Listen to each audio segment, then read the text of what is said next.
Milan ইটালির দ্বিতীয় বৃহত্তম শহর, জনসংখ্যা প্রায় 10 লাখ। প্রতি বছর প্রায় 25 লাখ পর্যটক সেই শহরে পা রাখেন। মিলান ফ্যাশন ও ডিজাইন কেন্দ্র হিসেবে পরিচিত। পর্যটন কেন্দ্র ও অর্থনৈতিক প্রাণকেন্দ্র হিসেবেও শহরটির সুনাম রয়েছে। রঙিন ভবন ও গথিক শৈলীর ক্যাথিড্রাল শহরের বাড়তি আকর্ষণ। অসংখ্য ইনস্টাগ্রাম ছবিতে সেগুলো চোখে পড়ে। কিন্তু মিলানের ক্যাথিড্রাল কি সত্যি না দেখলে নয়, বাস্তব অবস্থা খতিয়ে দেখা যায়।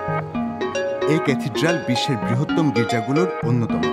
1386 সালে নির্মাণ শুরু হলেও কাজ শেষ হতে প্রায় 450 বছর সময় লেগেছিল। অসাধারণ মার্বেল ফেসেডে প্রায় 3500 ভাস্কর্য শোভা পাচ্ছে। মিলানের ক্যাথিড্রাল চত্বর ইউরোপের অন্যতম সুন্দর ও আন্তর্জাতিক বৈচিত্র্যের জায়গা হিসেবে পরিচিত। সবাই সেখানে যেতে আগ্রহী।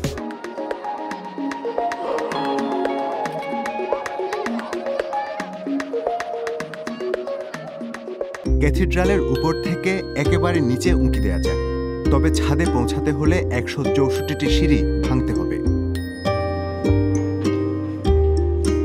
প্রবেশ মূল্য 16 ইউরো, তবে সেই খরচ অবশ্যই সার্থক।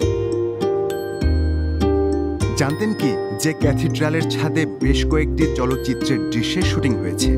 ইটালির প্রবাদ প্রতিম চলচ্চিত্র পরিচালক ভিসকন্চিও সেখানে শুটিং করেছেন। সেখান থেকে নিচের চত্বরের ভালো দৃশ্য দেখা যায়।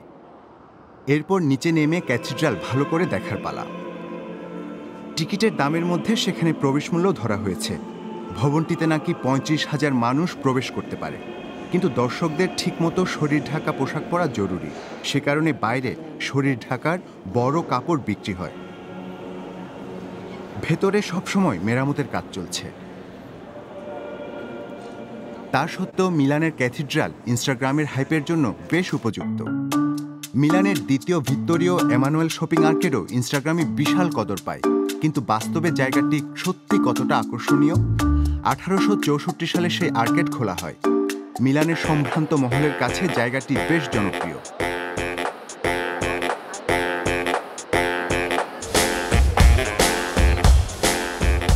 সেই আর্কেড বেশ চমকপ্রদ কাচের ছাদ দিয়ে ঢাকা।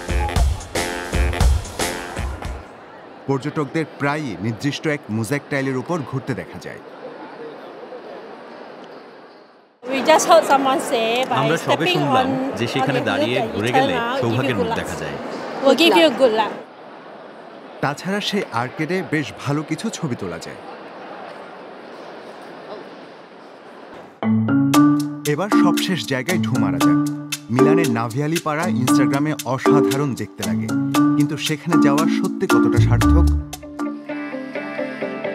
একসময় মিলান একাধিক মধ্যযুগীয় খালের সংযোগস্থল ছিল। সেখান দিয়ে অনেক পণ্য পরিবহন করা হতো। এমনকি ক্যাথিড্রাল তৈরির জন্য মার্বেলও সেভাবে সেখানে এসেছে। আজ মাত্র 2টি খাল অবশিষ্ট রয়েছে। সেগুলোর নাম নাভিলিও গ্রান্ডে ও নাভিলিও পাফাসে। দিনের বেলা পাড়াটি অভাবনীয় রকম শান্ত থাকে।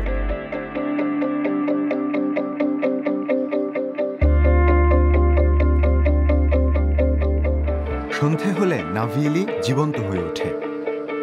শান্ত পাড়াটি রাতের প্রাণবন্ত গন্তব্য হয়ে ওঠে।